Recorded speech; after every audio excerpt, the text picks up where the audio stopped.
This is a Richard Pryor quote. It was the 70s. Drugs were still good. If you did enough cocaine, you'd fuck a radiator and send it flowers in the morning. Michael, why do you not think there's more white guys in the NBA? And Michael Jordan looks at him like, I'm not answering that question. He's like, Larry ain't white. And then he goes, no, Larry's not white. Larry's clear. Well, it was nice to meet you, God. Thank you for the Grand Canyon, and good luck with the apocalypse. Quotes by George Carlin. If you can't beat them, arrange to have them beaten. Bringing up such personal matters as a form of comedy, William told some interviewer that it was cheaper than therapy and gave him a way to release his pent-up energy and emotions. It's sad, like, after he's passed, when you watch him in interviews now, you can almost, like, see it in his eyes. Mm-hmm. He was very depressed. Some quotes from Steve Carell. If I had a gun with 2 bullets and I was in a room with Hitler, Bin Laden, and Toby, I would shoot Toby twice. Life literally abounds in comedy if you just look around you. That is a quote by listener of the show, Mel Brooks. And we're going to talk about comedy and life today, and perhaps even Mel Brooks. But first, let me introduce you to a very funny-looking sidekick host. His name is Kent Smith. He's my lifelong friend. Kent, how are you today? I'm doing good. Thanks for having me. You know, I don't really feel like doing it anymore. Okay, bye. See you later. See ya. Quick sidebar to the listeners. If the audio sounds a little different than usual, it's because me and Kent are actually sitting side by side in the same room. I'm touching him right now. That's my penis. And normally, when I record this show, I'm doing it over the interwebs, but today Kent is here, so that's why the audio might sound a bit different. If you need the full Kent Smith experience, you got to do it in the flesh. It's true. I have a face for radio, as most say. Truer words have never been spoken. And so if you don't do it in person, it's just like grinding nails on a chalkboard. Yeah. Kent's not giving himself enough credit. He is one of the cutest little sumbitches I know. And anyone watching us on YouTube can see that for themselves. Now, Tennis Pod Plus members listening may recognize Kent's funny little voice, and that's because he's been a regular on the bonus feed for Tennis Pod Plus. We did bonus episodes on the top 10 highest grossing films starring Kitty Cat. Uh-huh. We did a draft of The Office characters. Mm-hmm. We did a draft of Seinfeld characters. My personal favorite. My personal favorite as well. You can hear all those on Tennis Pod Plus, but this is your first time in almost 30 years to be on the big time. Hey-o! Why did I write 30 years? 30 years. I don't know. That seems like a typo. You've been doing this since you were 4? Wow. That's before podcasts even existed. That's how far ahead of the time Tennis Podcast is. That's right. Well, it's your first time here on the main feed. How does it feel to finally be a man? You know, I feel like I'm... Your podcast balls have finally dropped. That's right. My squeaky voice is finally gone, and I have a beard now. Mm-hmm. I've shaved my head, and I look like, well, I look terrible. No, I already said you look cute as hell. Kent, you're going to like today's list. Okay. First, tell me, what is your definition of humor? The word humor. The word humor. It means when you find something funny, and it also makes other people laugh. Wow, okay. Don't go work for Oxford. According to Wikipedia, the Oxford Dictionary, humor is the tendency of experiences to provoke laughter and provide amusement. That's what I said. That's not what you said. The term derives from the humoral medicine of the ancient Greeks, which taught that the balance of fluids in the human body, known as humors, controlled human health and emotion. That's basically what I said. In other words, I paraphrased. Yeah, you're right. Let's talk about the history of comedy. I still haven't revealed the list, have I? Let me tell you what it is. It's something with comedy? The top 10 funniest people of all time. Hey-o! Right up my alley. Yes, I knew you'd like this. But before we get to the list, I'm going to tell you about the history of comedy. Starting in 425 BCE, Astrophanes. Good times. Do you know Astrophanes? I know Astrophanes. Out of this world. The funny thing about it is that wasn't funny. The fact that you said it is what's funny. I know. Okay, Astrophanes was a comic play. Oh, shoot. I could be saying it wrong. Astrophanes? It's a comic play and satirical author of the ancient Greek theater, wrote 40 comedies, of which 11 survive. So those are kind of the earliest written comedies. I bet it's Astrophanes. Yep, you're right. Yeah, if it's Greek. Yeah. It's all Greek to me. But Aristotle, this starts the same way. and then Ophanes. Okay. But you might be right. Who the fuck? We'll never know. There's no way that we They're could all ever know. 10 years later, around 335 BC, Aristotle, speaking of him, in his work Poetics, stated that comedy originated in phallic processions and the light treatment of the otherwise base and ugly. Phallic? Yes, he said that it was... They were doing dick jokes? He said it was all dick BC? jokes. Yeah, in 335 BCE, they weren't sophisticated enough with their comedy, not like us here on the Tennis Podcast. We don't ever talk about butts or keys or body parts at all. But back then, it's like, dick jokes were the height of hilarity. I still say they are. We'll get to some of those. Aristotle also said that the origins of comedy are obscure because it was not treated seriously from its inception. And Aristotle taught that comedy was generally positive for society since it brings forth happiness. Okay, that's a bunch of bullshit. You're anti-Aristotle? I don't give a crap. Could you pick Aristotle out of the lineup? No. Okay. Well, neither could I, because nobody knows what it was. As long as he's pale white and made of stone. Marble. Marble. Made of marble. Well, there's probably some stone. Yeah, probably. Now, we're going to jump way ahead to early 19th century England. Pantomime acquired its present form, which includes slapstick comedy and featured the first mainstream clown, Joseph Grimaldi. And while comedy routines also featured heavily in British music hall theatre, which became popular in the 1850s. Now, finally, we're going to go to the advent of cinema in the late 19th century and later radio and television in the 20th century, which brought in the access of comedians to the general public. Charlie Chaplin, through silent film, became one of the best-known faces on earth through comedy. We're skipping around, but we're going to come all the way to today. We're going to talk about comedians, but also film actors, anyone that does comedy. This list is probably huge. Heavily skewed toward recent history. Okay. Part of this is recency bias. Part of this is comedy spreading so much faster since the 1900s. Right. Today, the list comes... How do you define the funniest person? That's impossible, right? Because it's subjective. There's so many different genres of comedy. There's butt genre. There's stand-up. There's movies. There's comedians that just do clubs. There's comedians that tour. There's comedians that podcast primarily. So it's blown into so many different avenues. And then there's different types of comedy within those comedy avenues. And it's really blown up since the 1900s. Yes. Mm-hmm. And that's why. So today's list is all 1900s and later, obviously. And since it's subjective, I went to the people. I went to our friends at Ranker.com who ran a poll, and they asked simply with no other qualifiers. They just said point blank. Who is the funniest person of all time? Period. Wow. Well, actually, it was a question mark. Were they able to write in answers? Yes. Oh. So over 1.3 million votes from around the world. I didn't see this. I should have. This is the top 10. So these are the top 10 vote getters for who people said are the funniest people of all time. Wow. What do you think? This is going to be tough. How are you going to do? I mean, I like comedy, but there's so many different popular comics out there. And not just comics, but actors. There's a lot of actors. There's a lot of actors. Okay. I figured, because, the general public probably knows more actors than they do actual comedians. Well, and I'll give you a hint. A lot of the list are dual. They're comics and actors. Okay. And I'll say the reason I brought this list for Kent, I've known Kent since the fourth grade is when you moved. Fourth grade, I've known Kent.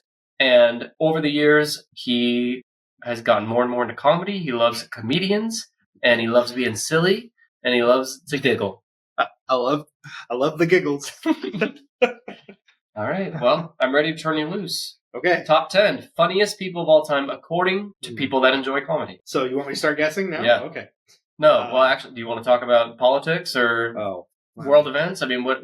Oh, politicians. That's another level of comedian right there. We don't want to talk about that. No, there's no drum kit here. Okay. Please stop. Okay, so off the top of my head... Just name one of your favorite comedians or actors. Well, so I have kind of two columns. I have actors and I have comedians. Probably my favorite comedian right now, and it has been for a while, is Tom Segura. Okay. He's got like 5 specials on Netflix. He hosts Your Mom's House podcast. He's also on Two Bears, One Cave with Bert Kreischer. He's one of my favorites. His style is just perfect, and his delivery is so dry and hilarious. He also has 2 boys that are the same age as my boys, and so I relate a lot to his jokes too. So it's just he's just fun. I've seen him twice live. Oh, really? Yeah, he's just fantastic. One of my favorites. He's not on I here. didn't feel like he would be. He's just not as popular in the mainstream of everything. Give it time. Yeah. Everyone here is extremely established. Oh yeah. Like, how big is the list? I have up to the top 20. Okay. So you have at least 20 on there. So, yeah, and then like I would say like my favorite comedic actor is probably Will Ferrell or Adam Sandler. Will Ferrell is number 12. Oh wow, that's lower on the list than I thought he'd be. I thought he'd be at least in the top 10. Yeah, I think Will Ferrell is a little divisive. There's a lot of I love him too, as you know, but there's a lot of people that don't get it. I would say 2/3 of his movies are top tier comedy. Name some. Like, okay, your favorites. My favorites: Will Ferrell, Anchorman. Elf, obviously, is a classic in the Christmas universe, and then I also enjoy Blades of Glory. You do? Okay. Yeah, it's a good one. I have your autograph because you're the first person I've ever met that likes it. I like that movie. It's funny. And then I like a lot of his like movies that didn't do as well. Like I like Kicking and Screaming. You do? Yeah. I really disliked Kicking. Really, I like it. It's still funny. He's got a lot of funny lines in it. Land of the Lost.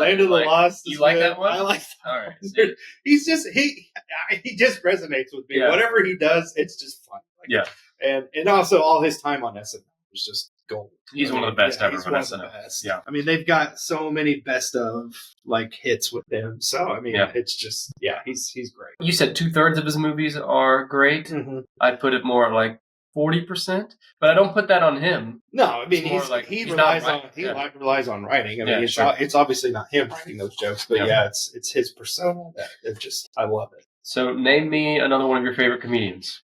My favorite, a big name. Another comedian. Well, Jerry Seinfeld. That's a big one. Jerry Seinfeld did not make the top 20. What? And I disagree with it, Kent.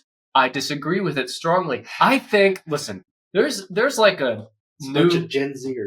That's what it is. Yeah, a lot of the people coming up hating on Seinfeld is like becoming a thing now, and it's because of people wanting to be contrarian. Anything that was popular in prior generations, and I get it. There's some of that I do too.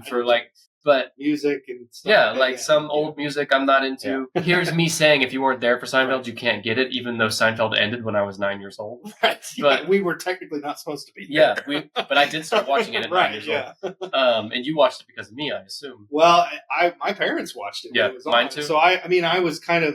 You were aware of it. I didn't get it, but they watched it. Yeah. I heard the little bass music every night, here they watched reruns and stuff. So, I mean, I was definitely around it. I didn't get it, but now I do. Seinfeld's kind of... I feel like Seinfeld is falling out of favor with the younger generation, and that's why the younger generation can fucking suck it. He's nearly 70 years old. Yeah. I mean, he's getting up there, but I mean, since Seinfeld, he hasn't done a whole lot. No. His stand-up's great. Me and Kent saw him. Twice or just once? Just the one. You went and saw him once. I saw him another time. I saw him with Dr. Buster, actually. But me and Kent saw him another time. Yeah. I think his comedy is as funny as ever. Yeah. I'm a huge... And he did like an hour and a half. I mean, he was a long set. And a lot of shit. A lot of classics and some shit I hadn't heard as well. That's but he's not on with all the Pop-Tart bit, where he's like, 2 Pop-Tarts, 2 toaster slots. Did you see the Pop-Tart movie? I did, and I actually liked it. It was so silly. The whole thing was just so silly, and I loved it for that. Because I was like, he wrote this with his team, and they said, "Who the fuck cares?" Yeah, whatever you want to do, Jerry. Funny. It's hilarious. Yeah. And so I thought it was funny. I thought it was great. I liked it. Yeah. It was very. I wouldn't tell someone to go out of their way to watch it unless you love Jerry Seinfeld. Right. But I liked it. Yeah, but a lot of people did. A ton of great cameos and the cameos are the best part. Yeah, I mean they got so many famous people, and they probably did it for free, half of them, because it's like, okay, I get to be in a movie with Jerry. Yes. All right, tell me someone else. Tell me. So you did comedian. Now tell me an actor. I said Adam Sandler. Oh, Adam Sandler's not in the top 20. What? See, that's crazy to me. Adam Sandler has so many classic movies. I love Adam Sandler. Like Waterboy. Longest Yard. He's a lot of stinkers too. Billy Madison. I mean, Happy Gilmore. Yeah, but everything you just said was 90s. Well, and early 2000s. Yeah, that's true. I mean, they're cult classics for sure. Yeah. But yeah, he's one of my. I just watched Billy Madison the other day. Did you really? I haven't seen it in so long. I used to be able to quote that movie. Oh, I know. I still can. It's still the to this day that Sloppy Joe scene. He comes in and he's like, "Lady, you're scaring us." They all crack. That is That is That's the best so part of the whole movie. funny. That's my favorite. The Sloppy Joe scene is the best part of it. It is. It's Yeah. really funny. Not on here, though. Yeah, you don't have a single correct guess so far. Okay. Let's get to work. So let's see. If I'm thinking more on the lines of like younger generation. Well, I wouldn't say younger generation. Really? Okay. I mean, so like a really hot comedian right now. no, it's It's not somebody like right now. no. Okay. These are all people that have been around. Okay. Chris Rock? Is he on the list? Chris Rock is Chris Rock is 18. What? Gosh, this is crazy. Man, these are like heavy hitters too. Yeah. Okay. I'd say probably Dave Chappelle is probably one. Okay, there you go. Dave Chappelle's on here. Okay. And what number is he? Oh, if it's heavily influenced the younger generation, I'd say he's probably 6 or 7. Number 2. Wow. Okay. Good job, Dave Chappelle. I mean, he's hilarious. He's definitely on my bucket list to see live. Dave Chappelle is number 2. He's known as he's most known for his stand-up and his show, The Chappelle Show. He's been active since 1990. He starred and co-created the satirical comedy sketch series Chappelle Show before quitting, and this was in 2003 to 2006, before he quit in the middle of production during the 3rd season. I had forgotten that it was so short. It didn't last long. Yeah, it was so not that many popular. Episodes. Yeah, but he the walked reruns out. are still going on, and you turn on Comedy Central down, they're still playing it. Yeah, he returned to performing stand-up comedy after that. By 2006, he was called the Comic Genius of America by Esquire. That was 2006. I think 2024. I think I got that honor, if I'm not mistaken. Yeah. I might have to double check on the year, but I think that's right. Haven't seen the results, but most likely not. He's received. We'll have to check. Okay. We can't check right now. Okay. I'm like Trump. I'll just say whatever and don't worry about fact checking. Yeah. He's won a bunch of awards, 6 Emmys, 5 Grammys. He won the Mark Twain Prize for American Humor. In November 2016, Netflix announced they would be releasing 3 new stand-up comedy specials from Chappelle the next year. All great. He was paid $20 million per special. Good Lord. Oh my God. Not quite. What I would do with just half or less of that. What I would do with 2,000, which is 2,000. 2,000? You sound like my kid. I want 2,000. Right. It is crazy, though, that Netflix, because think about it. Netflix isn't... Oh, my God. And the crazy thing is, he lives in Ohio. Does he? Yeah. He doesn't live in L.A. or some of these fancy places. He lives in, like, suburban Ohio. Yeah, why would anybody want to do that? It's just, that's where he decided to settle down. Yeah. He's made a whole comedy scene out there. Has he? Yeah. Well, he's $20 million per special for 3 specials in 2017. Wow. It marked his first concert specials in 12 years and proved to be an immediate success. And Netflix announced at the time, at least, they were the most viewed comedy specials in Netflix history. And I thought this was funny. They televised his Mark Twain Prize. Oh, did they? Which was 2019. Yeah, that happened. They did that too. And speaking of Mark Twain prizes, one of the funniest ones, and you should go look it up on YouTube, is when Will Ferrell won it. They give you a bust of Mark Twain, and he looks like Albert Einstein, like he's got the crazy hair and the mustache. And he's like, the first thing he does, he sets it on this little podium and immediately knocks it over and breaks the whole thing. Ferrell does? On accident. And he goes, "I'd like to thank the Academy that voted for this beautiful bust." And he's just holding the head of Mark Twain. It's like the best. I love that. Did he do it on purpose? Yeah. Oh, yeah. Oh, okay. He totally did it on purpose. Mark Twain would have liked it. Yeah. It was hilarious. Why are they always doing a statue or what do you call that? A bust? A trophy, a bust? Yeah.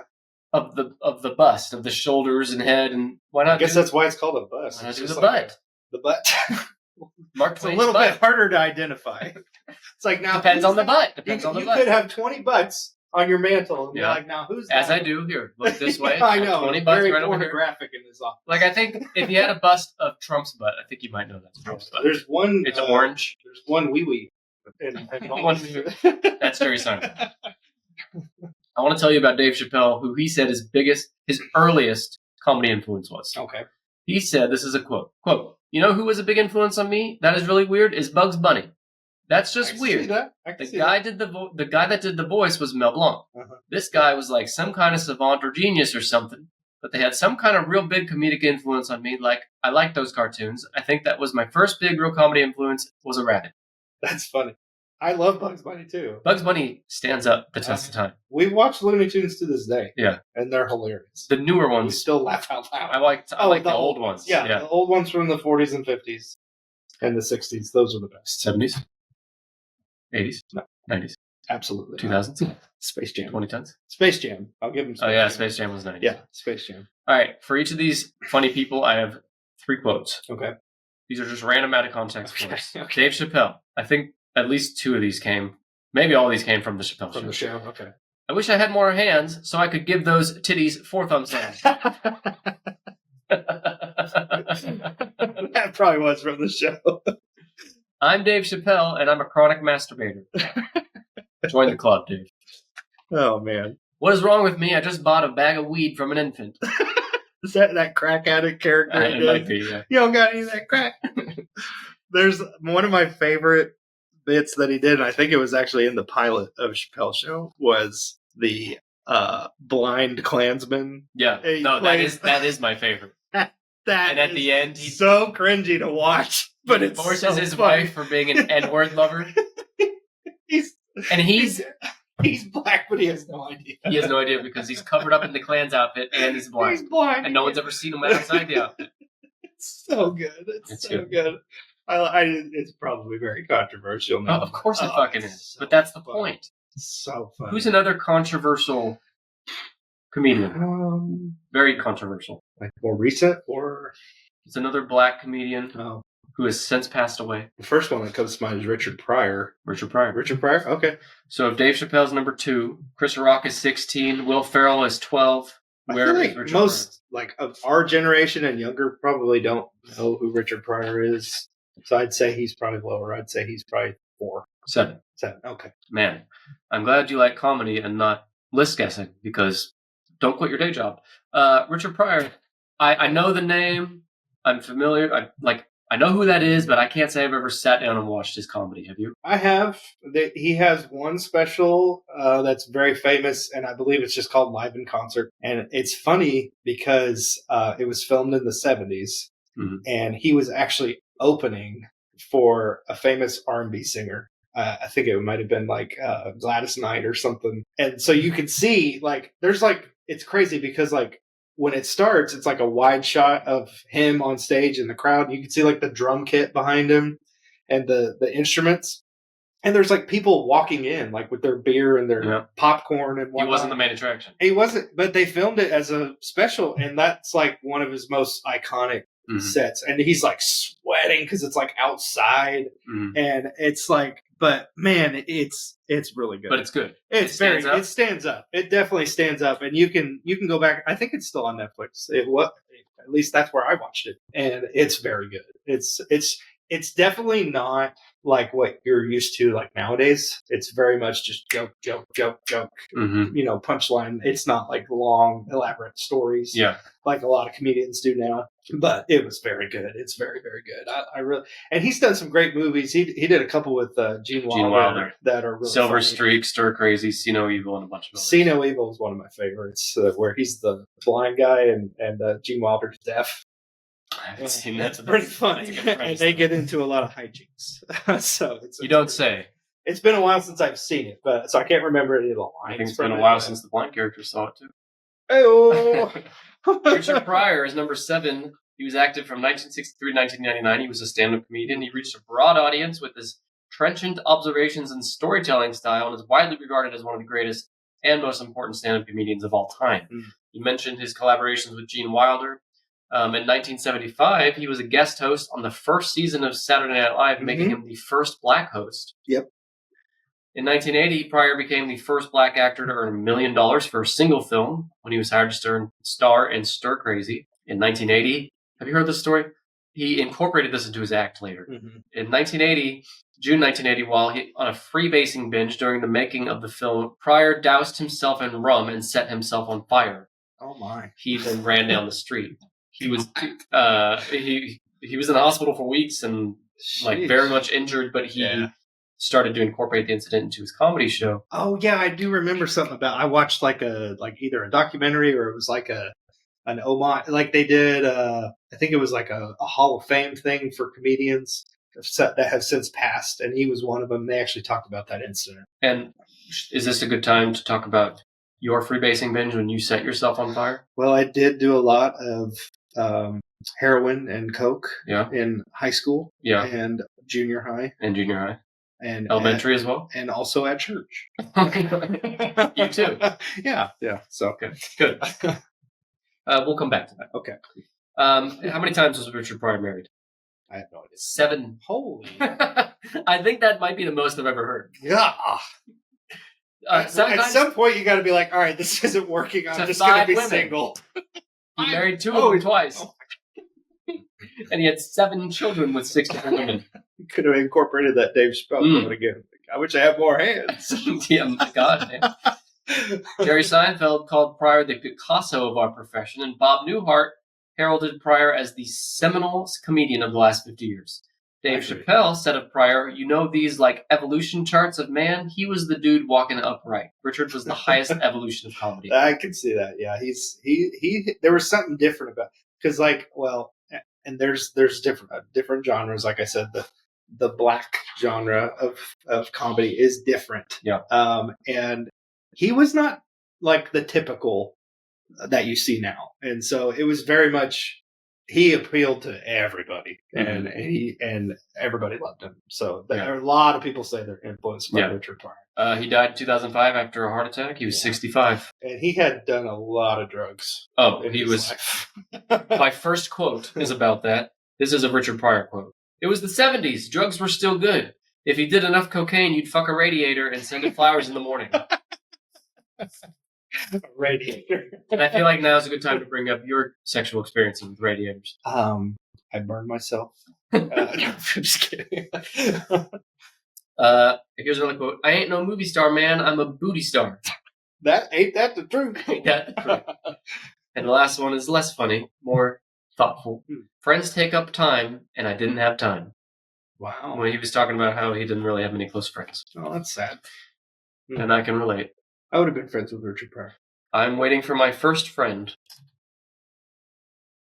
Wow. Kent, Richard Pryor's number 7. Tell me someone else on this list. Well, I'm going to say a huge movie star right now, Kevin Hart. Oh, good guess. Yeah, I didn't think about Kevin Hart. He is not in... Let me check. Wow. Not even on the top 20? Yeah, not the top 20. Man. Okay. He's huge. He's huge. Give it time. Yeah, I mean... you mentioned Gene Wilder. Yeah. He's number 15. Okay. Wow. Okay. Don Rickles. Oh, yeah. Where's he at? He's not on here either. He's like the roast master. Yeah, I'm surprised. Yeah, that's actually he's one surprising. Of my favorites. You know who else isn't on here? Is I Get No Respect. Who's that guy? Oh, Rodney Dangerfield? Rodney Dangerfield. Yeah, he was good too. Yeah. Well, he recently passed Bob Newhart. No, that's it. He was another great one. Yeah. Yeah. Okay, I'm going to say one that died a long time ago, Sam Kinison. No. No? Wow. Was he a stand-up? Yeah. Big time stand-up. He was very raunchy. Very, very raunchy. One of the first, big time raunchy comedians. And Kinison, he was big. He died in a car crash, in the 80s or 90s. I can't remember. Yeah. I'm going to say Robin Williams. Okay. Is he on the list? He's on the list. Ah, okay. And he's number what? Robin Williams. Yes. That's how he talks. Oh my goodness.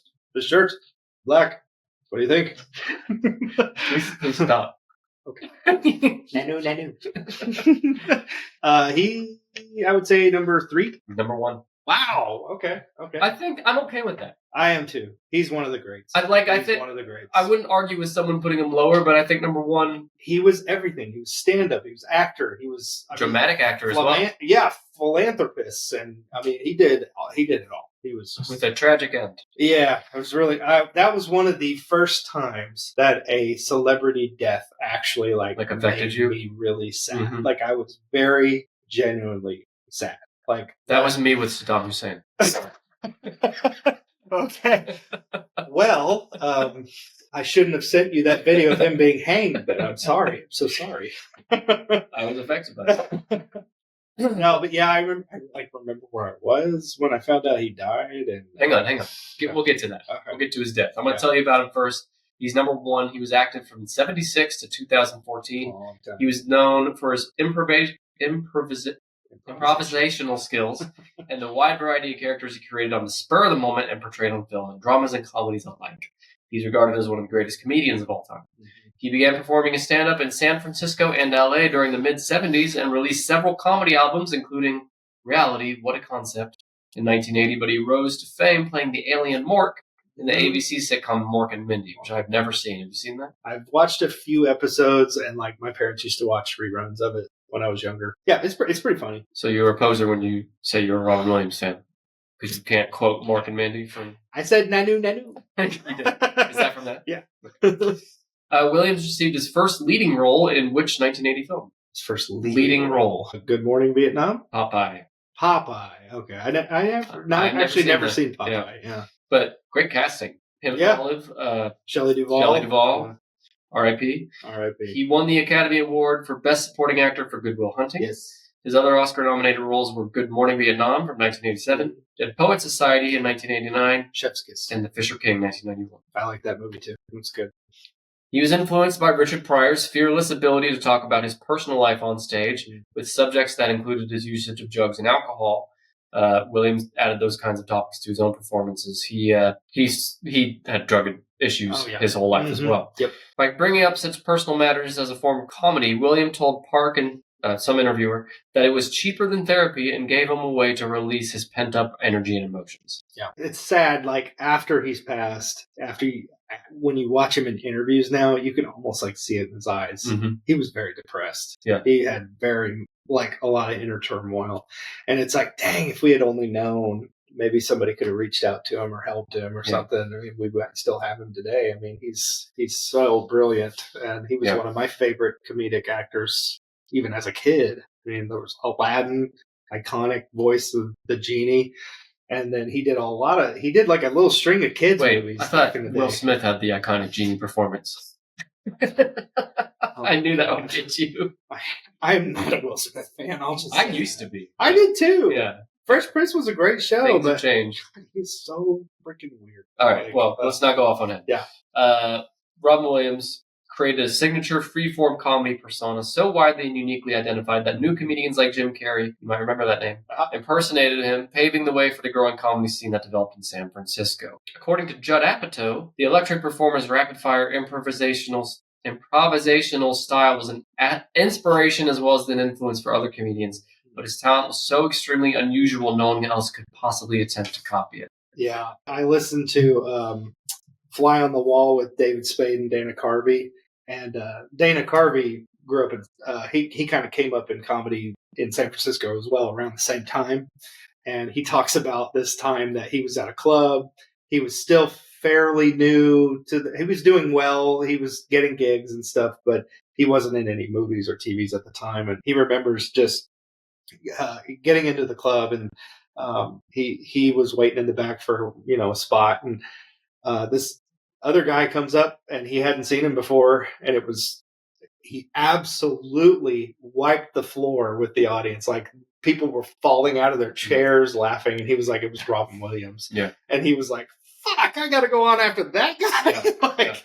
There's a lot of that. I read Michael Richards' new book, Entrances and Exits, and he talks a lot about Robin Williams. Really? He came up around the same time. Oh, in interesting. Southern California. Yeah, that's interesting. It's funny how these comedians, they all kind of know each other. They kind of cross paths a lot. A lot of there wasn't a lot of comedy clubs back in the day, so no, a lot of the same places are still around, and they all came and went to the same places, so they saw each other a lot. You mentioned his issues. He suffered substance abuse and instances of severe depression. He was found dead at his home in Paradise Cay, California in August 2014 at age 63.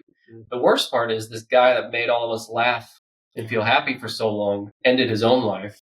According to his widow, Williams had been diagnosed with Parkinson's disease and had been experiencing depression, anxiety, and increasing paranoia. But an autopsy revealed that Williams had diffuse Lewy bodies, which had been misdiagnosed with Parkinson's, and this may have contributed to his depression. Wow. Man. That's too bad. Yeah. He left us all sad. And that's just too bad. But yeah, I still, we'll go back and watch a Robin Williams movie. Oh, Jumanji. Just watched that recently. The Hook. The Birdcage, if you've never watched that movie. Is that him and Nathan Lane? Oh, that, okay. Very, very funny. I've watched after he died, I went back like on a tangent and watched like all his old movies that I had never seen before. And I went back and watched Dead Poet Society. Which is so good. Good Will Hunting. And I was just like, man, what a loss. Yeah. Like, just what a loss. And he's one of those guys that after the 90s, he was still around. Yeah. He just still did stuff, but no one really talked. Like, I don't know. He had a string of a couple of good movies here and there, but most of them were like, B-lists. Right. They didn't do well. He didn't have any mega hits like he had in the 80s and 90s. He kind of peaked in the 90s. Yeah. Early 2000s. So, yeah. But, yeah, still one of my favorites. I miss him. Here are some quotes. You're only given a little spark of madness. You mustn't lose it. That's a good one. I like it. Another one is cocaine is God's way of telling you are making too much money. And the last one, time is the best teacher. Unfortunately, it kills all of its students. Wow. He actually had a lot of really good deep quotes. He was very smart. I didn't have too many funny quotes from him because when I was so taken with all of his more serious quotes. Yeah. If you go look it up on YouTube, there's an actor who does an absolutely 100% perfect Robin Williams impression. And he did this.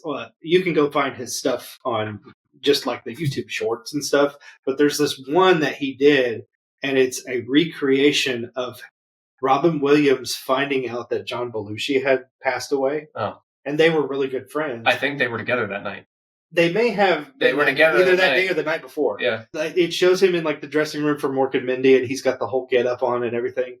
That performance of him, that guy impersonating him, is so spot on. And it's so, is it based on actual footage? Well, no, that's the thing. It's more of a if we had cameras in the room, and it's he had talked about that moment in either biographies or interviews and stuff. And so you kind of got a picture of what happened. And man, that guy just nails it. I can't remember his name. It's like Jamie Williams or something. I can't remember his last name. Jamie something. Okay. But man, it's really powerful. Well, I'll find that clip and I'll put a link in the show notes for our listeners to watch. We're supposed to be laughing and doing tee-hee today, Kent. What are you doing to us? Oh, I got a good one. Adolf Hitler. Number 11. Oh, just there's only 2 women in the top 20 and none in the top 10. And don't shoot the messenger, folks. It doesn't surprise me. I mean, people are very skewed towards male comedians. Well, there's a lot of good female comedians. I think comedy was a male-dominated genre for a very long time. And really just recently. I'd say today it's still male-dominated. But the last 10 years, there's probably a lot more women than there ever had been. I agree. So when you think of women, the highest woman on the list is number 11. Who do you think that is? It's a classic one. Okay. She was around for literally 10 decades. 10 decades. Whoa. And I'm not exaggerating. 100 years? Yes. Jeez. That's a pretty big hint. Come on. It's not Roseanne. We're looking for... Ken, I'm gonna edit that out, in fact. It's Betty White. Betty White. Come on. How about the most famous rapist, Bill Cosby? Well, I don't know if he's the most... Well, he might be. Yeah. I think if this list was done 2010? Yeah. No, well... Is that what happened? I feel like it was more recent than that, 2018 or something. It's been a while. I don't know. Well, let's say this list was done in 2008. Convicted rapist. Yep. Is that Michael Scott? Well, I think Cosby probably would have made this list, but good thing he actually won a Mark Twain. The butt award. He won it, and they rescinded it. Yeah, they took it away. Talk about someone falling from grace. Yeah, it's all the way to the very especially way after your career is pretty much over. Yeah. Well, we just talked about Michael Scott. Steve Carell. That is a good choice. I love Steve Carell. Where is he at? I would say he's number 8. Yeah, I'm surprised to see him as high as he is. He's number... Where'd he go? Hang on. Actually, you might be right. I think I misremembered. He's number 9. Sorry. It's close. I was thinking he was higher. Okay, number 9, Steve Carell. He's been active since 1989. He's known for acting. He gained recognition as a cast member on The Dana Carvey Show in 1996. Love that. And as a correspondent on The Daily Show with Jon Stewart in 99 to 2005. He went on to star in several comedy films, but is best known perhaps for his role as Michael Scott in the NBC sitcom The Office, in which he also worked at several points. Yeah, Kent's wearing a Dunder Mifflin shirt. Yep. He worked as producer, executive producer, writer, and director on that as well. The underrated Dana Carvey Show that he was on. You've shown me some clips. Those are some of the funniest things I've ever seen with Yeah. Steve Carell. Literally, the Germans who say nice things is you showed me that. the funniest things I've ever seen. It was a joy babysitting Kevin! Oh, I love it. And then they do the terrible pranksters where they basically just do nice things and then run away. Yeah. They're like, we shoveled all the snow in your driveway, ma'am. Okay, let me get your money. And then they go, and they just run away and drive away. And they're like, ah! So funny. It's amazing. And I've said this before on this podcast. I think Michael Scott is the greatest television character of all time. The only competition is George Costanza. George and Kramer are up there too. Yeah. So me and Kent have talked at length about Michael Scott on our Office Draft episode. Yeah. On this podcast, me and Stephen Clark have done a top 10 The Office episodes. We've got a lot of Office content here. Mm-hmm. But let me tell you that in an interview with 60 Minutes, Steve Carell cited George Carlin. Hi, everyone.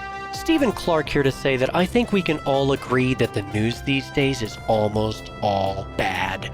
Wars and scandals and insurrections and those goddamn expensive Taylor Swift tickets.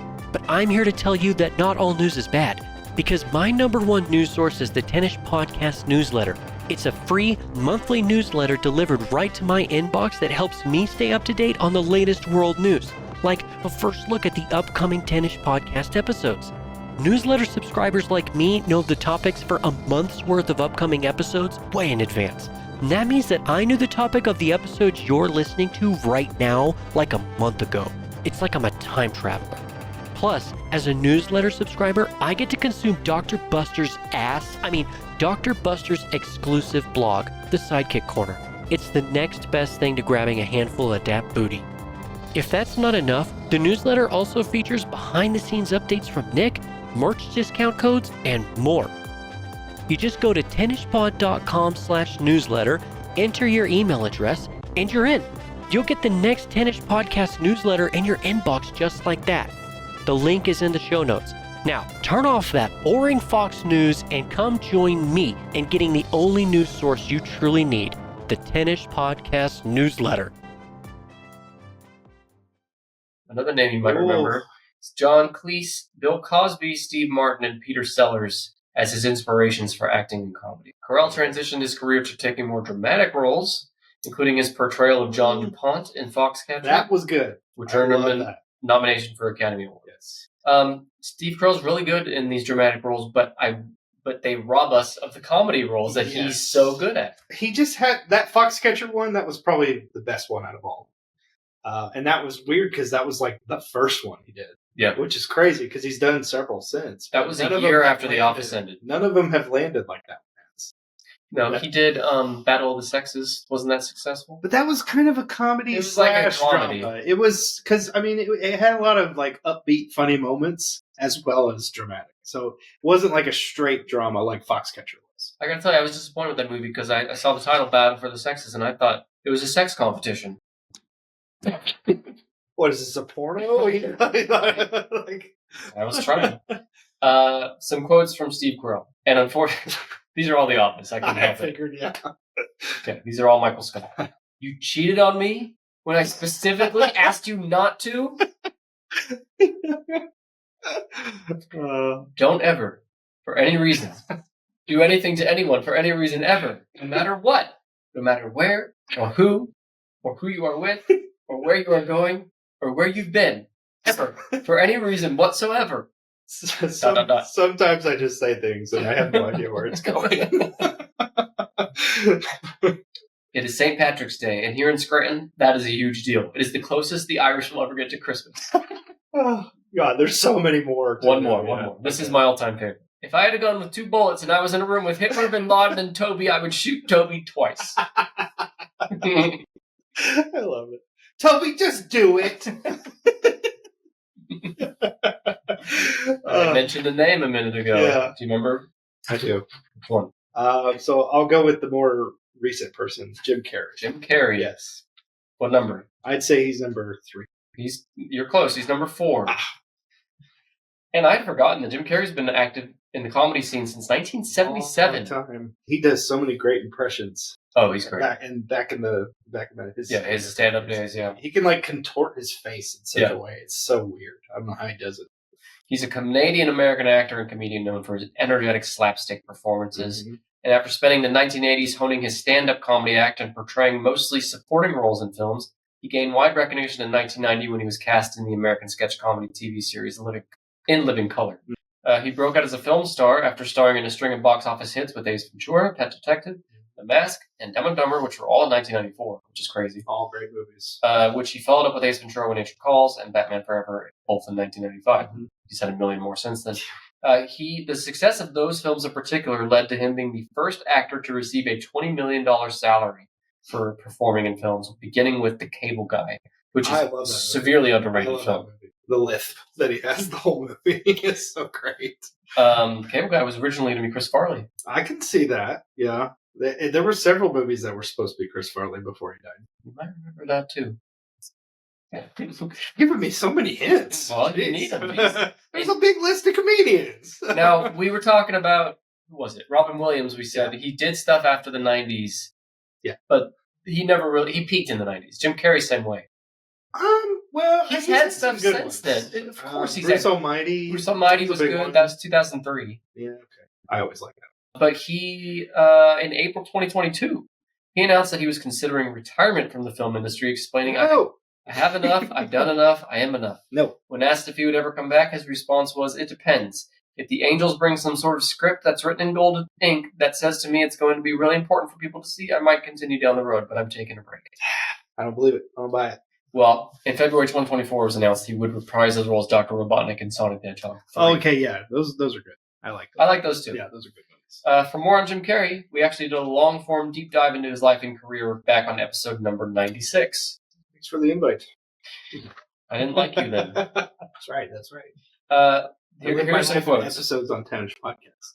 You what? I live my life by episodes of Tennis Like Podcast. vicariously, you mean? Yes. Okay. Yes. Yeah. So you're telling me there's a chance, Dumb and Dumber. I hear that quoted all the time. I do too. I had to include it. Yeah. I like this one. Well, it was nice to meet you, God. Thank you for the Grand Canyon, and good luck with the apocalypse. Bruce Almighty. Bruce Almighty. Yeah. All right, I know you'll know this one. 4 o'clock, wallow in self-pity. 4:30, stare into the abyss. 5 o'clock, solve world hunger. Tell no one. 5:30, jazzercise.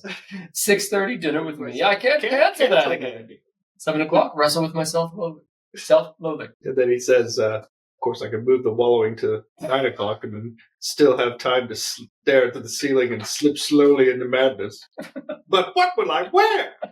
I think that's the best part of the whole movie. It is, yeah. That scene. You don't see it coming. No. It's just like, and it's so understated, too. Yeah. Most people don't even, really... Yeah. It's just there. He hates getting noticed for the Grinch and stuff. I know that. Because people always ask him, what was it like wearing the Grinch costume? He's he hates it. Answered it a million times. I'm done. Stop asking me about the Grinch. That was 24 years ago. I'm done. I remember not appreciating The Grinch fully as a comedy movie until I saw it as an adult. Because I'd seen it when I was a kid. As an adult, theaters. I did too. Yeah. As a kid, I remember it being sold out, and we had to leave the theater and come back another day. Wow. Because that was back before... You could get online. I mean, maybe you could have, but we didn't. Right. Anyway, but I watched it as an adult 2 or 3 years ago, and it fucking holds up. It's hilarious. Yeah. It's hilarious. I quote it all the time, even not during Christmas. It's pretty funny. I can confirm. Well, that was number 4, Jim Carrey. Okay. Where do you want to go next? Well, we mentioned Mel Brooks at the beginning. Mel Brooks is number 13. He's so... But I like to quote. He's still kicking. Woo! And he's making another movie. Is he? Yeah. What? They're making Spaceballs 2. Oh, that's right. Yeah. Is he in it? Oh, I'm sure he will be. He was yogurt.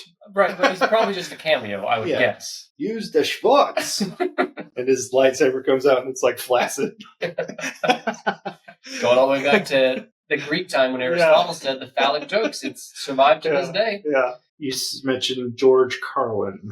George Carlin. I would say he's lower, just because he's an older comic on this list. He died, in the 90s? Maybe early 2000s? Early 2000s. I'd say he's number 10. You're correct. All right. George Carlin, number 10. He was active from 1959 Yep. until, he died in 2008. Yeah. So that's when he stopped. I remember because he was dead. Right. They didn't wheel his body up on stage and just put a microphone next to it and listen to him decompose. Yeah. He was one of the ones on that Hall of Fame thing that they mentioned. And they said when he started in the 50s, it's so different than what he ended up being because he was like suit and tie comic. Yeah. Like on classic comic. Johnny Carson. Johnny Carson. He was on there and he's just suit and tie. He was super clean and everything. And then sure enough, he turns into this. Woo! I became familiar with George Carlin through my original sidekick host, Brandon Kaufman, who would send me George Carlin clips. Yeah. And the thing about George Carlin is he can be hilarious, but also really thought-provoking at the same time. He was also very smart. Yes, very, super very smart. Yeah. He was an American stand-up comedian, social critic, actor, and author. He's regarded as one of the most influential stand-up comedians of all time and was dubbed the Dean of Counterculture Comedians. Whatever the fuck that means. What, are we in college? Yeah. Do I need to grab my textbook? I get no respect. He was known for his dark comedy and reflections on politics, the English language, psychology, religion, and taboo subjects. Definitely dark. He was one of the first dark comedians, I would say. Yeah, and that's, I didn't put this in here, but I saw a thing about how he has all these quotes attributed to him that are not really said by him. Yeah. And his family now is having to go on the offensive of being like, he didn't say these things. That. Yeah. He was a frequent performer and guest host on The Tonight Show. And he hosted the first 3 episodes of Saturday Night Live. Yes. No. Sorry, not 3 episodes. The first episode of Saturday Night Live in 1970. I watched that episode. It holds up. It was, obviously it's not like SNL today. No. It was very different format back then. But I was Will Ferrell on it in the 75 episode. He wasn't there. Oh. Sure he was like a little baby. He's 10. Yeah, I was going to say he was probably a little kid. Yeah. Well, in June 2008, at age 71, he died of heart failure in Santa Monica, California, and he was posthumously awarded the Mark Twain Prize for American Youth in 2008. Quotes by George Carlin. Don't sweat the petty things and don't pet the sweaty things. That's pretty smart. That's like, I might get that tattoo. Yeah. When you're born, you get a ticket to the freak show. And when you're born in America, you get a front row seat. Ew. If only he could see what America's like in 2024. No idea. If you can't beat them, arrange to have them beaten. He was good at those little wordplay things. He always had like an antithesis of what he was saying. And he also pretty much established like what the bad words, the cuss words were. Yeah, I saw that.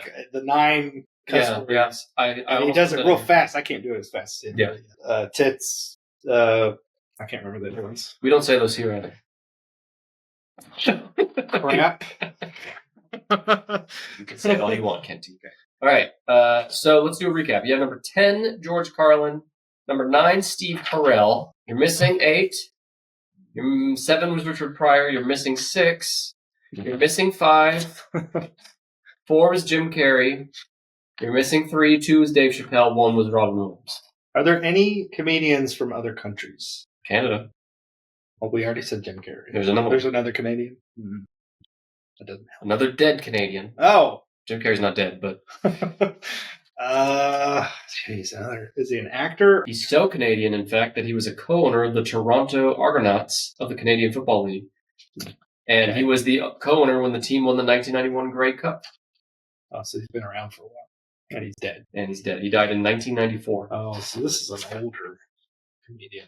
Oh, gosh. He rose to national prominence in the 70s as a member of the Toronto branch of the Second City at its SCTV sketch comedy series. He rose to international fame in the 80s with his roles in comedic films such as Planes, Trains, and Automobiles. John Candy. Spaceballs, The Great Outdoors, Uncle John Candy. and Cool Runnings. Yep. Dang. You're not a John Candy fan? I'm a big John Candy You're more of a fan. John I just could Veggie not fan? remember. Oh, vegetables. Less vegetables. John Candy's great. Yes. I think my personal favorite is Uncle Buck. Really? Yeah. That's surprising. Boy. I like Planes, Trains, and Automobiles. Well, that's my second favorite. Yeah, that's a good one. You Uncle Buck is good, but I watched it way too young as a kid. My mom and dad were like, "Oh yeah, it's got kids in it. It's funny." And then it's like you hear like shit, fuck, and damn, and then there's like a halfway sex scene. And then he cuts off the hooker's head with the hatches. But my parents were like, "Oh yeah, I forgot about this part." They were like, they were not responsible. As someone who knows Kent's parents, they're a very innocent little couple. They're not as cute as you, but they're pretty cute. My My dad has been an old man since he was 10 years old. He really has. he's been 100 years old his whole life.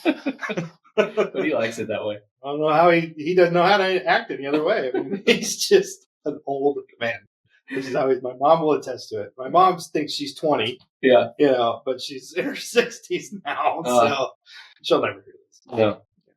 Helping ask them. Like, what's a podcast? How do I subscribe to it? I actually take measures to make sure my parents never become aware of this podcast. They're like, oh, that's what that purple thing on my phone is. Podcast. No, we don't need to talk about it with my parents. All right, John Candy, he did die in his sleep at age 43 in Durango City, Mexico, while filming Wagons East. A spokeswoman said that he died of a heart attack. Here's some quotes. I'm a mob. Half man, half dog. I'm my own best friend. Spaceballs. Take the quarter, go downtown, and have a rat knock that thing off your face. Uncle Buck. Yeah. Comedy is defiance. It's a defiance against cynicism, against hopelessness. He's one of the few that actually didn't do stand-up. Right. Yeah, I don't think he did. He did sketch comedy, improv. Yeah. And then SCTV, if you've ever had a chance, if you have a chance, go watch some YouTube clips of that. There's a lot of famous comedians that came up through that. The comedic actor like Eugene Levy and Catherine O'Hara from Schitt's Creek, they all went through that. And SCTV was like huge in Canada. Catherine O'Hara also was with John Candy in Home Alone. That's right. Yeah. Planes, Trains, and Automobiles. Who's the co-star in that? Steve Martin. Is he on this list? He is number 16. Really? Oh, okay. So is Martin Short on the list at all? No. Totally underrated. Martin Short. Well, I think he is underrated, but because he hasn't done as much. I would say stuff. Martin Short. Okay, he hasn't had a lot of bigger successes. He's not a leading man. He's not a leading man. Yeah. But you watch him just in everyday life, on interviews and TV, one of the funniest people I've ever seen. Yeah. Like, just kills every time. If you watch, there's like mashups of him on Conan over the years. Oh my God, I'm rolling when I watch that. It's so funny. And that's just him off the cuff. He's not like prepared with that stuff. He's just that funny all the time. Yeah. So. Listener of the show? Mm-hmm. Let me give you the top 20, or 20 through 11. Okay. 20, Jack Black. Really? Yeah, I was surprised. I would not have thought of him. Over Jerry Seinfeld, Norm Macdonald. What do these kids know? Adam Sandler. Carol Burnett is 19.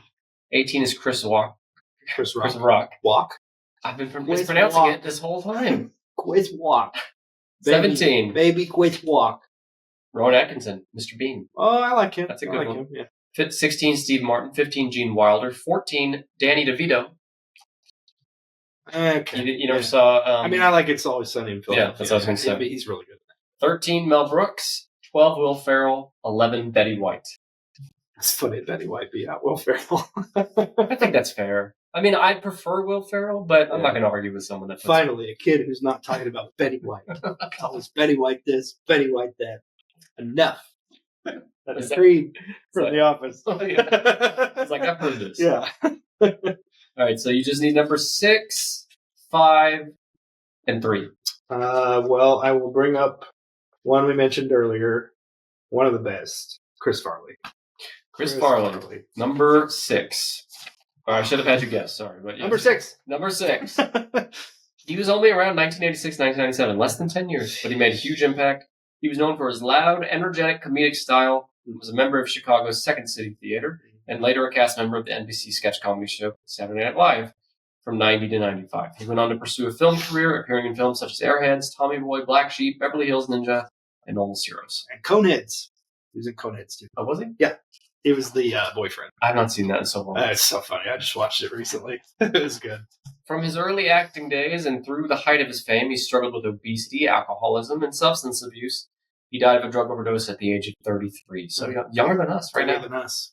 Wow. Why are all these funny people, they're always the saddest? Mm-hmm. It's part of the thing, it's a tragic comedy. The sad clown. Pagliacci. Pagliacci, isn't it? Liberace? Crazy Joe. Is it Pagliacci? That's not it's right. Pagliacci. That's not right. Pagliacci. Liberace is the piano player. No, you're right. It's not Liberace, but it's... Yeah. No, you don't. I remember Crazy Joe Davola dresses up like him. I know who it is, but I didn't think his name was... Pagliacci. It's not Pavarotti. Pavarotti's one of the three tenors. Domingo Pavarotti The other and guy. that other guy. It's Pagliacci. Perio? Pagliacci.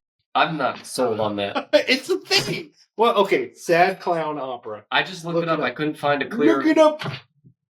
Sad clown opera. Pagliacci. So you were wrong. It's the G is silent. So what are you saying? It's Pagliacci. See, Ken Smith, pronounced- ladies and gentlemen, opera expert. and it literally translates to clowns. Hey-o. In what, Italian? Yeah. See? Fucking Sad Italian. clown looks just like Crazy Joe the Bola. Should have been Liberace. All right. Liberace's the good piano player. No, I'm saying they should swap names. Who do I got to talk to about this? They're both dead. So. Throughout Chris Farley's career, he was frequently known for his physical performance in comedy and athleticism. Farley was originally cast as the voice of the title character in the animated film Shrek. Yeah. He recorded 85% of the character's dialogue, but died just before the voiceover was completed. The filmmakers considered having a Farley impersonator record the remaining lines. I would have loved to see the Shrek. There is clips online of him doing the audio. It's different. It's definitely would have been a whole different movie. Yeah. Well, Mike, fellow SNL Mike castmate Mike Myers insisted Another great on redoing comic the actor. lines. Yeah. Yeah. In 2024, a Chris Farley biopic starring Paul Walterhauser and directed by Josh Gad was announced as being in the works, and SNL creator Lorne Michaels is set to produce. I am looking forward to that. Is this it's not a biography. It's like it's a biopic. Yeah. Biopic. I think it's going to be super sad. Yeah. But it's going to have a lot of fun. I think that's good casting, though. Yeah, Paul Walterhauser is amazing. Yeah. Yeah. You ready for some quotes? Mm-hmm. Everybody on? Good. Great. Grand. Wonderful. Go get on the bus.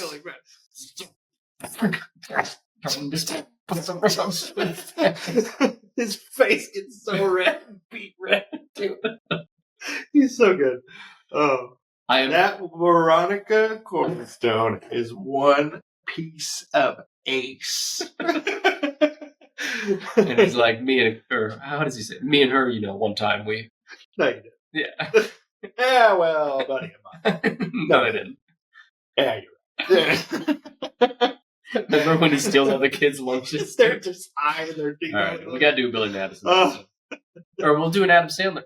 Adam Sandler. A long time ago, me and Brandon did a most critically acclaimed Adam Sandler movies. We should just do maybe the worst critically acclaimed, the least critically acclaimed. Yeah, there's a lot. All right, here's the next Chris Farley quote. I'm 35 years old, I am thrice divorced, and I live in a van down by the river. Which I know is so quoted now, but the first time he said it, so good. I've watched that sketch like probably 100 times. Yeah, but it became a recurring. Yeah. That's one small step for man, one giant. I have a dream. That's Black Sheep.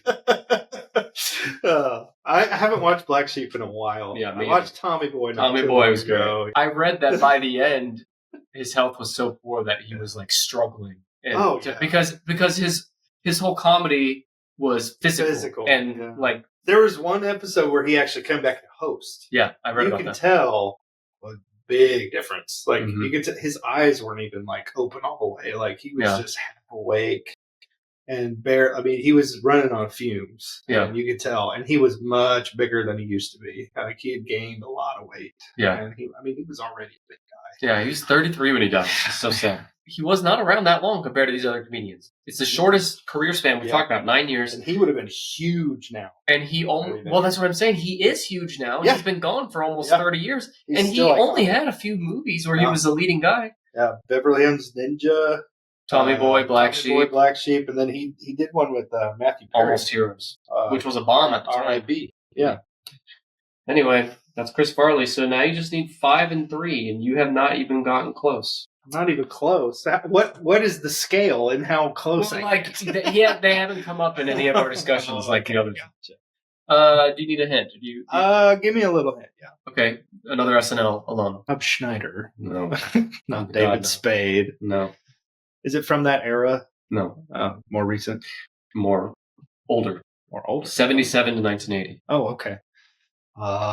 So this would be the older cast. Oh, Bill Murray. Bill Murray, yeah.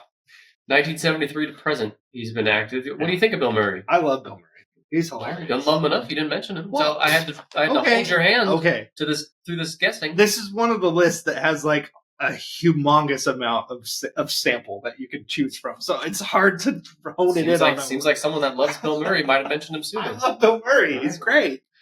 He's an American actor and comedian known for his deadpan delivery and roles ranging from studio comedies to independent dramas. He was on SNL until 1980. He received a Primetime Emmy Award for that. He established his stardom acting in a string of successful comedies, including Meatballs in 1979, Caddyshack in 1980, Stripes in 1981, Ghostbusters in Ghostbusters 2, What About Bob in 1991, and my personal favorite of those, Groundhog Day in 1993. I love Groundhog Day. Was that your favorite of those? Probably. I like Caddyshack too. I actually recently watched Scrooged for the first time. I'd never seen it last year. It was pretty good. I mean, it's definitely not. Was that 90s or 80s? It may have been late 80s, early 90s. Yeah, but it was pretty good. I liked it. It was a little more like out there for me, but it was. I liked it. I've never heard this before. He's very detached from the Hollywood scene. He does not have an agent or manager, and only fields offers for scripts and roles using a personal telephone number with a voicemail box that he checks infrequently. This practice has reportedly prevented him from participating in films such as Who Framed Roger Rabbit, Monsters, Inc., The Squid and the Whale, Charlie and the Chocolate Factory, and Little Miss Sunshine. People were trying to get a hold of him to be in those movies, and probably out golfing. Yeah. He just didn't check his. He doesn't care. He makes a funny cameo in Space Jam. The new one? No, the old one. Oh, the old one. Yeah, I knew there's a part where he's golfing with Michael Jordan. And Larry Bird, and there's this funny line where it is a line. that is funny, but the line I'm thinking of is him and Michael are watching Larry Bird tee off. Oh. Larry Bird hits it or whatever, and he goes, Michael, why do you not think there's more white guys in the NBA? And Michael Jordan looks at him like, I'm not answering that question. He's like, Larry ain't white. And then he goes, no, Larry's not white. Larry's clear. I remember that. That's pretty funny. Yeah. It always makes me laugh. And of course, I think the generation today started to fall in love with him again after Zombieland. His cameo in Zombieland. That's among the best cameos I've ever seen. Yeah. And Woody Harrelson's like, Bill fucking me. Yeah. Yeah, that is a great cameo. And then he gets killed. Yeah. So funny. Who kills him? Doesn't one of the main characters kill him because they think it's a zombie? Yeah. He thought he was really a zombie. Yeah. He's like, let me go scare these kids. Then he gets shot in the chest with a shotgun. That's so good. Yeah. All right, so here's some quotes. He slimed me. I feel so funky. What is that from? Ghostbusters. Oh, okay, yeah. It reminds me of my favorite poem, which is, roses are red, violets are blue, I'm a schizophrenic, and so am I. What's that from? What About Bob? Oh, that's okay. This guy loves Bill Murray, everyone. I don't know. It's been a while since I've seen some of these movies. All right, here's another one from What About Bob. There are two types of people in this world, those who like Neil Diamond and those who don't. My ex-wife loves him. That's pretty. One of my favorite sketches with him on SNL is called The Loud Family. And it's basically like these people they just talk really loud all the time. And like there's a part where they're like, all right, you kids have a good time on your day. Me and your mom are going to go watch TV upstairs. And then they go up there like, hey, honey, don't you think her boyfriend is awful nice? And just like totally screaming at each other. And he's like, your parents always this loud? They're like, what are you talking about? It's so funny. I love it. Yeah. Is that from his original run and like this? Oh, yeah, he was a cast. Yeah. I have another SNL one for you. Okay. At number 3, this is the last one on the list. 80 to 84. That was not a big era. He broke out in that, and then he became a huge movie star in the 80s. 80s films included 48 Hours, Trading Places, Beverly Hills Cop. Eddie Murphy. Oh, God. You love him too, and you just can't... I do love him. Wow. Well, I love them all. Eddie Murphy. Much as your precious Bill Cosby. You had no problem bringing up Bill Cosby. I'm Gumby, damn it. Eddie Murphy's been around since 1976. One of the greatest comedians of all time. He's won a bunch of awards. Yep. After SNL, he had those movies I mentioned, and then he established himself as a leading man with starring roles in The Golden Child, Coming to America, The Nutty Professor, Dr. Dolittle, and plenty of others. He's recently coming back. He's making a comeback. He's doing a lot of movies now. Yeah. I haven't seen the newest Beverly Hills Cop. No, I haven't seen any of them. Really? Yeah. I've seen the first one a long time ago, but I was younger. I didn't understand. He's another one that kind of struggled after the 90s. Yeah. More misses than hits. In the movie area. The movie, Yeah. Yeah, he didn't have a ton of hits. Yeah. I did see Norbit in theaters, and I've even been with you. I saw I it. didn't see Norbit. Yeah. You didn't see it? No, I didn't see it. I mean, I saw The Nutty Professor. Of course. But that's the 90s. Along the same lines, yeah. Are you not paying attention? I said 90s. And then not the 90s. Oh, God. We're almost done, folks. All right, here's my Eddie Murphy quotes. Flowers are the fastest way to a woman's heart. Well, actually, the fastest way is through her rib cage, but flowers are a lot less messy. That's weird. The next quote is my favorite of the day, and one I'm going to get tattooed on my fucking head. Anything you have to acquire a taste for was not meant to be eaten. Oh, And I'm just like, preach it. that's true. Preach it. That's true. All right, last one. I can figure out which Spice Girl I want to impregnate. There you go. Wonder who that was. Didn't he, Did he date one? I think he married one, didn't he? I have no idea. Maybe I I'm don't, thinking of I someone don't else. know much of the personal details of Eddie Murphy. Eddie Murphy's but- got a checkered personal Yeah. past. Yeah. All right, let's go back through the top 10. We got number 10. These are according to 1.3 million votes on Ranker.com. Number 10, George Carlin. Number 9, tell me if you generally agree with the list at the end. George Carlin for sure, yes. Number 9, Steve Carell. Yeah. I don't know if he's top 10. He's not. Yeah. Out of all the comedians and everything, no. Number 8, John Candy. I do think John Candy deserves a spot. Number 7, Richard Pryor. He has to be. definitely. Yeah. Yeah, Number 6, Chris Farley. definitely. You think Chris Farley's top 10? Mhm. I might bump in him my up. in my book. Yeah, 5, Bill Murray. not my personal top 10, but yes, he's. You said you loved him. I do love him. I have love for everyone. Even Adolf Hitler, who you brought up earlier. Jim Carrey at number 4. Oh, come on. He's. I mean, You he's put Chris very- Farley above Jim He's Carrey? very iconic. Yes, I would say he's probably not as high as probably most people would put him, but yeah, he's on top 10. All right. He's at number 4. Number 3, Eddie Murphy. I'd bump Murphy out. Really? Yeah. I'd replace Murphy with Jerry Seinfeld or Mel Brooks, Rowan Atkinson. Betty White? I might Will Ferrell, Betty White. I'd Yeah. replace Eddie with all those. Yeah. But to be fair, I haven't seen a lot of his stand-up. I'm basing this on his movies. His stand-up is pretty iconic. Number 2 is Dave Chappelle. Dave Chappelle's in my top 10 for sure. I think he's too high.